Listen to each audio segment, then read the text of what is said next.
Hi, so my name is Tanya and this is my booktube channel, and this video is the follow-up for the 50-page review I did of The House on the Cerulean Sea.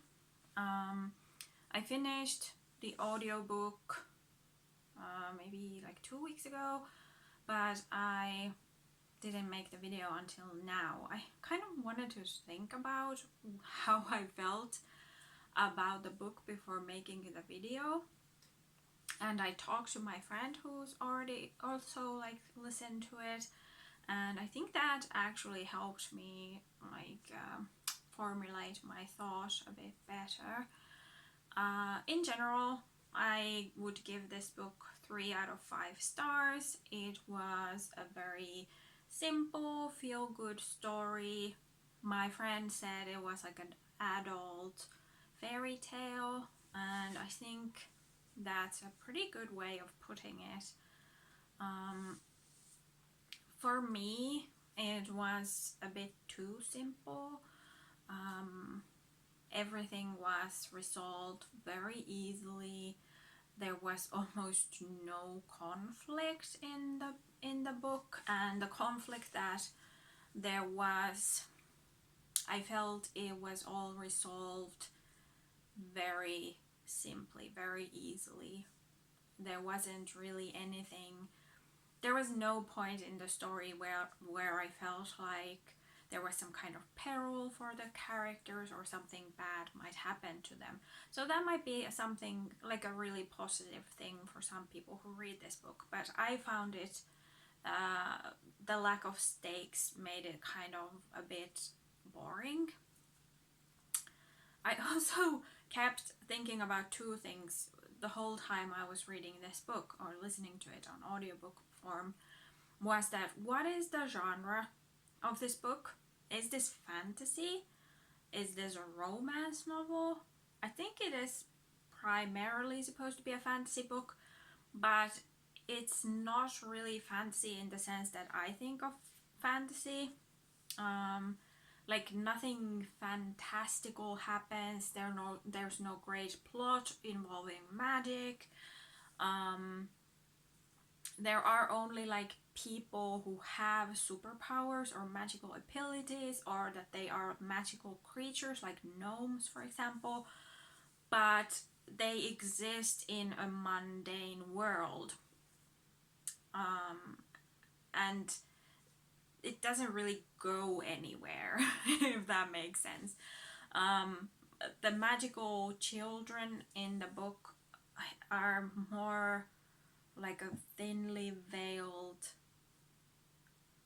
allegory or metaphor for real life prejudices, which I also felt a little iffy about. Like, is this the best way of talking about this topic, especially because it was so simplistic. They kept having the same conversation over and over again, the two main characters, the adult men, about not to be prejudiced, and you can't judge a book by its cover. Like, you can't judge someone by how they look or what kind of abilities they have. And they kept having the same conversation over and over and over again, and I was so bored by it, because they were on the same side of the argument. Like, there was no argument, they agreed on everything. So it was just, why are we having the same conversation? Like, are you trying to convince me as the reader? Because you don't have to, I also agree with you. So it was like, why is this happening over and over? And that also ties to my second question about the book, like, who is the target audience for this book? Because of the simple plot and how, I just keep saying simple because that's the most prominent adjective in my mind when I think about this book.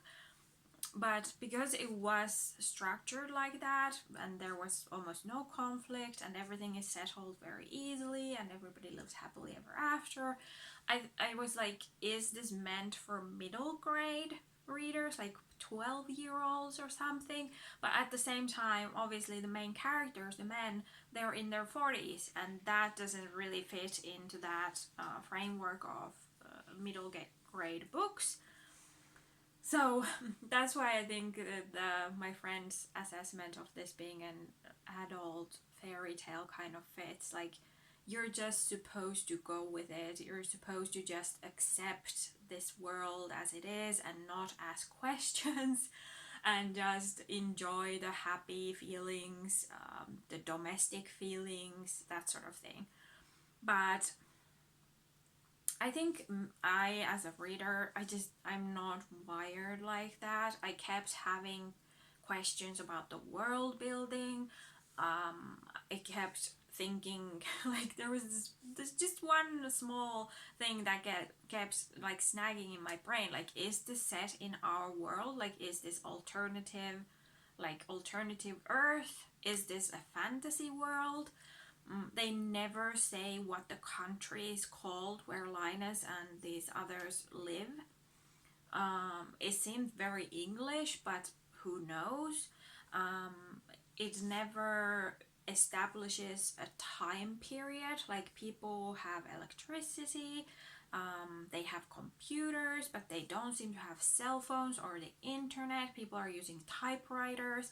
It was very confusing, and I just wished the writer had established these things. Like, just naming the country something other than England would have established for me that, okay, we're not on Earth, and I can just stop thinking about this thing. Because I didn't know if this is set on Earth, our Earth, just a different kind of alternative universe. I kept trying to place it in a time period, trying to place it in a geographical location, and that kept not confusing me, but kind of distracting me from the actual plot. And then obviously there's the issues with these orphanages. Uh, like I said in my 50-page review, I'm a social worker by profession, so I found Linus to be very unprofessional in weird ways, and then like completely wrong in his ethics in others. Like, that's just, I think, a personal thing that's kind of hard to put aside as my own personal like work identity is from kind of the same field. It didn't answer any questions about the magical adults, like what happens to people who grow up and leave the orphanages.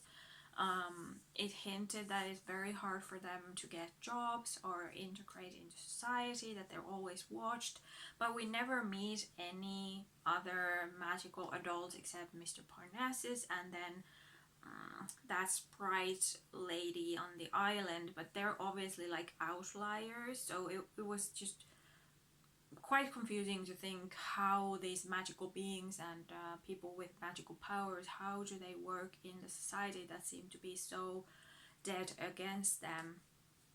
See something, say something, whatever. So the way the conflict about the whole orphanage and those reports was resolved was just too simple for me and my taste. Like, I would think that kind of structural change would need so much more than just one expose in a newspaper or whatever it is that actually happened in the book. Especially because people seem so against these people who have magical powers, as we see when they go into the village the first time. But also at the same time, when they go to the village, the people's opinions and how they treat these children, it changes so easily, so quickly. It was so unrealistic that I wish the writer would have changed the level of hatred and prejudice to be lower, so these changes and this acceptance of these people would have been easier to swallow. Because if these kind of structural and like racist attitudes could be changed that easily in the real world, I guess it kind of makes me feel like bad about our world. Like, why doesn't our world work this way? Um, uh, because it made it seem so simple. Like, just do this and the world will be better, but world will be different. People will be better if you just like make a small change, and it doesn't work that way in the real world. Um, and then last part about the romance between these two main characters, I felt it was very underdeveloped as a romance. It seemed, again, very simple. There were really no stakes. There was no conflict between them except when Linus left the island. But even then, it wasn't really a conflict. They didn't argue. They didn't like break up or anything like that because they weren't together at that point. So the romance was kind of underdeveloped and strange in a way for someone who reads a lot of fan fiction and romance, actual romance novels. So it was kind of half baked, both in the fantasy aspect as well as the romance aspect.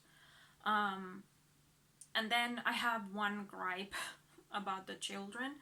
I found them quite pleasant, like nice to read about. They were kind of funny, even though all of them were extremely two-dimensional. But all the characters were very two-dimensional in my opinion. But Lucy, he got on my nerves so much. Like, on the one hand, you're told that he's extremely intelligent and he's so beyond his years, but on the other hand, he's just a 6-year-old boy. But it's never explained how these two sides work together, because sometimes or most of the time, he does seem to function on close to a 6-year-old's level. Like, he likes to play and eat cookies and gets excited about small things and like that stuff. But then, for example, when he has those lessons with Mr. Parnassus, they're like debating ethics and philosophy and things that would go so above a 6-year-old's like comprehension, that it didn't really make sense to me. I also found it quite annoying how they reacted to him acting out or acting like Lucifer, like making these threats to people, threatening to kill them, threatening to harm them, all this stuff. Like, it was played off as a joke, or that, oh, it is just Lucy, he's so funny, haha, funny joke. But when you consider how dangerous this society is for people who have powers, wouldn't it be much more useful to actually teach him what is appropriate to say to people, to like not frighten people on purpose? There's also that scene where he actually like uses his powers against that man in the village, and he passes out. He hits his head, so he is unconscious. So that's usually a sign that he at least has a concussion, and that is passed off as being okay because this man was harassing him and like had a crucifix and was trying to like exorcise him or something. And it was like written as that man had been like he deserved it. And like, yes, in one sense that is true, but this society also seems to work in like our world logic, like laws and things like that. So considering that he did assault this man and he kind of got rewarded for that, And like, what is he gonna do when he is a teenager? What is he going to do when he is an adult? Is he still going to assault people? Like, what is going to happen with Lucy when he grows up? And that's another question. Like, if the society is so dead against people who have magical abilities or supernatural abilities, how is Lucy allowed to exist? like, like, it just doesn't seem to make any sense. Like, even in our society, if there was actually a person who had the power to destroy the earth, why would you let them live? I guess is the question. Like, what if Mr. Parnassus and Linus aren't able to raise him right? What if he is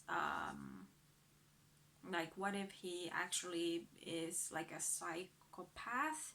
Like, what if he doesn't have the capacity for empathy? That sort of thing. Like this kind of, you can't raise someone out of that. Like that kind of mental I don't think it's a mental disorder, but having that kind of personality. Like, obviously there are psychopaths in our world who aren't like murderers, but it seems like he already has very violent tendencies and thoughts in his mind. So it's kind of hard to say how nurture could win over nature in his case. And one more thing about the kids is that I had a hard time buying them being so close. Like I said, I've worked in child protective services. I've been a caseworker for kids who are living outside of their family homes, living in custody. I don't know what the right word for that is in England. They're not called like orphanages, but living in that kind of environment where you have like 6 or 7 kids living in one house and then having adults taking care of them there who aren't their relatives. And most people who end up in these institutions, they've had very traumatic childhood experiences. They're traumatized. They have bad experiences about trusting people. They have bad social skills because they haven't grown in an environment where that is nurtured. They have other mental health issues very often, not always.